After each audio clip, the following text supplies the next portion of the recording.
दोस्तों, आज मैं आपके साथ बात करने वाला हूँ एक ऐसे इंसान के बारे में जिसका जीवन बचपन से बहुत ही रोमांचक रहा है और जिसके साथ हमेशा से ही रोमांचक चीजें होती रही है। दोस्तों, मैं पूरे यकीन के साथ कह सकता हूँ कि अगर आप इस वीडियो को देखते हैं तो आपको उनके जिंदगी के बारे में जानकर बहुत कुछ सीखने को मिलने वाला है। तो चलिए शुरू करते हैं। मोटिवेशनल स्पीकर हर्षवर्धन जैन का प्रारंभिक जीवन। दोस्तों, हर्षवर्धन सर का जन्म सन 1980 में जयपुर शहर से 18 किलोमीटर दूर एक गांव में स्थित एक मिडिल क्लास परिवार में हुआ था। हर्षवर्धन जैन के पिताजी जयपुर की डेयरी में डॉक्टर का काम करते थे, जो कि एक सरकारी नौकरी थी, और उनकी माताजी हाउस वाइफ थी।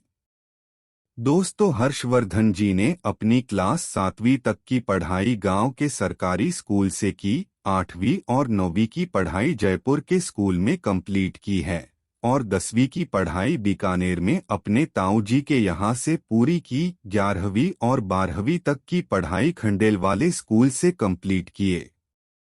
जब हर्षवर्धन जी के माता पिता की शादी हुई, तब शादी के 11 साल तक उनको कोई संतान नहीं हुई, और इंडिया में जब किसी शादीशुदे जोड़े को कोई संतान नहीं होती तब वो पंडित जी के पास चले जाते हैं। वैसे ही हर्षवर्धन सर जी के माता पिता भी पंडित के पास चले गए, और तब पंडित जी ने 2-3 दिन तक कुंडली मिलान करके हर्षवर्धन जी के पिता को बोला कि धीरज रखिए, क्योंकि महापुरुषों को आने में थोड़ा टाइम लगता है। दोस्तों, हर्षवर्धन जी अपने गांव के स्कूल से लेकर एलएलबी की पढ़ाई तक एवरेज ही रहीं, लेकिन वे बताते हैं कि वे अपने स्कूल के सबसे शैतान बच्चे हुआ करते थे। इसलिए टीचर्स उनको क्लास का कैप्टन बना दिया करते थे, जिससे क्लास में शांति रह सके, जिसके वजह से वे क्लास फर्स्ट से एलएलबी की पढ़ाई तक वे क्लास के कैप्टन बने रहे। दोस्तों, हर्षवर्धन जी एक इंटरव्यू में बात करते हुए कहते हैं कि जब वे 3 या 4 साल के रहे होंगे, तब वे अपने घर से 1 किलोमीटर दूर स्थित एक तालाब पर जाने लगे थे, जिसके वजह से 5 से 6 साल के उम्र में ही एक अच्छे तैराक बन चुके थे। तथा वे गांव के बड़े बच्चों को देखकर उन्होंने पहले 4 से 8 फीट, फिर 10 से 15 फीट और उसके बाद 40 फीट के गहरे कुएं में तैरने की आदत डाल दी। इतनी गहरी जगहों में तैरने के लिए जाने के वजह से कई बार उनके पिताजी उनको तालाब से लेकर घर तक पीटते हुए ले जाया करते थे।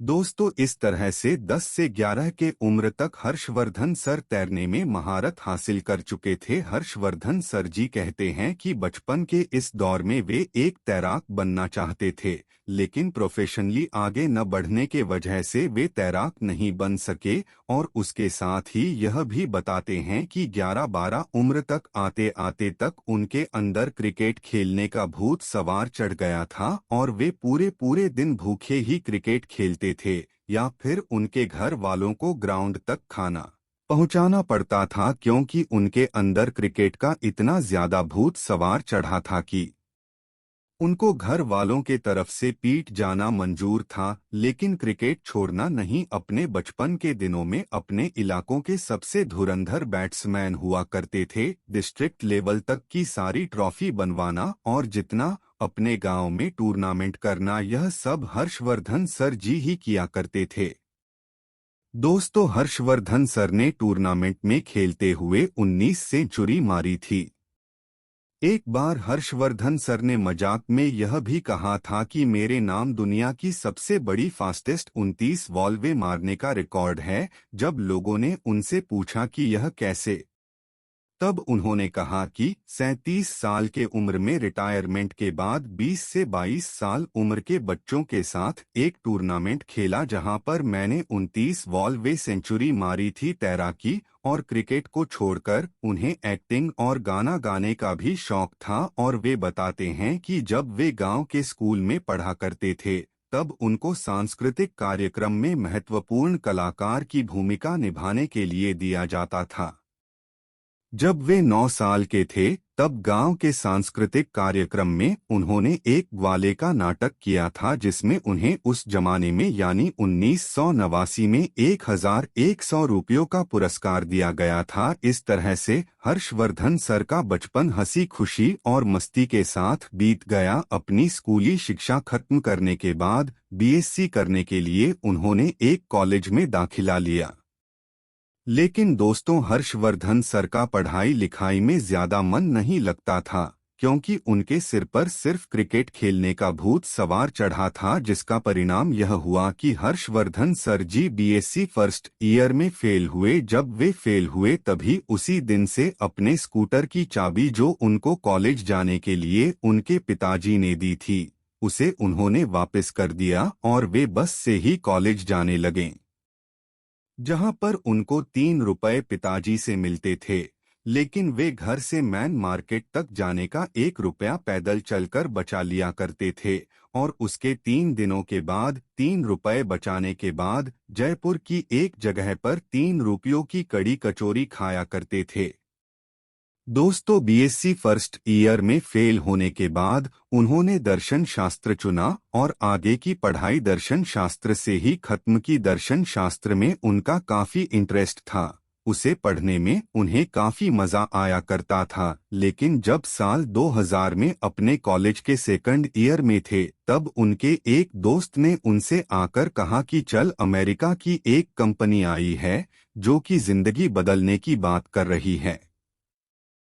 जब वे वहां पर गए और उन्होंने देखा कि वहां पर लोग स्टेज पर नाचते गाते और मस्ती कर रहे हैं, जो कि उनके स्वभाव से मैच कर गया और वो भी उनके साथ मस्त हो गए। इस तरह से हर्षवर्धन सर की नेटवर्क मार्केटिंग में एंट्री हो गई।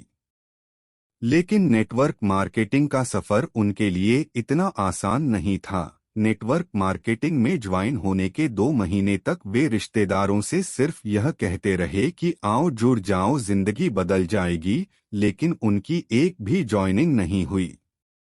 तब उन्होंने अपने सेंटर से जाकर वो सारी ट्रेनिंग ली जो एक कुशल नेटवर्क मार्केटर में होनी चाहिए। फिर उन्होंने सन 2001 में नेटवर्क मार्केटिंग में दिल से मेहनत की और फिर पीछे मुड़कर कभी नहीं देखा और वे एमएलएम इंडस्ट्री के ही रह गए। लेकिन सन 2006 में उनकी पहली कंपनी बंद होने के वजह से उनका सब कुछ फिर से शून्य हो गया। फिर उसके बाद उन्होंने दूसरे नई एमएलएम कंपनी के साथ शुरुआत की और पहले से 2 गुना कमाई की। लेकिन सन 2011 में कुछ मनी सर्कुलेशन करने वाली एमएलएम कंपनी की वजह से सरकार ने सभी एमएलएम कंपनी को बंद कर दिया। तब सन 2011 में अपने इंडस्ट्रीज के बचाव के लिए हर्षवर्धन सर को 37 दिनों के लिए जेल जाना पड़ा था और हर्षवर्धन सर बताते हैं कि उन 37 दिनों में उन्होंने जेल में बैठे बैठे 70 किताबें पढ़ ली थी, जो शायद वो बाहर रहते तो कभी ना पढ़ पाते। दोस्तों, वो कहते हैं ना, खराब परिस्थितियों में भी मौके ढूंढ लिया करते हैं और हर्षवर्धन सर भी उन्हीं खुशकिस्मत लोगों में से एक हैं। हर्षवर्धन सर और उनके जैसे अन्य लोगों के प्रयास से सन 2016 में भारतीय सरकार ने एमएलएम कंपनी के ऊपर गाइडलाइन बनाई, जिससे एमएलएम कंपनी को भारत में कानूनी स्थायित्व मिला।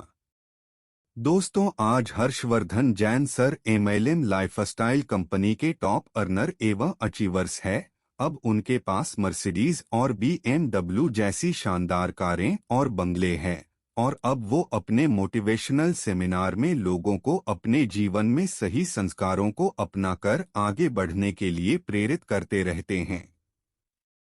दोस्तों, आज YouTube पर भी हर्षवर्धन सर की बहुत अच्छी फैन फॉलोइंग है और उनके YouTube चैनल पर अभी 1 मिलियन से भी ज्यादा सब्सक्राइबर हैं। दोस्तों, क्या आप हर्षवर्धन सर के मोटिवेशनल वीडियो को देखते हैं या नहीं? हमें नीचे कमेंट सेक्शन में कमेंट करके जरूर बताएं। दोस्तों, यह थी हर्षवर्धन जैन की सक्सेस स्टोरी। आप सभी को कैसी लगी यह हमें नीचे कमेंट सेक्शन में कमेंट करके जरूर बताएं। अगर आपको यह हर्षवर्धन जैन की जीवनी अच्छी लगी हो तो कर दीजिए लाइक और शेयर। अब हम मिलेंगे अपने नए वीडियो के साथ, तब तक के लिए धन्यवाद।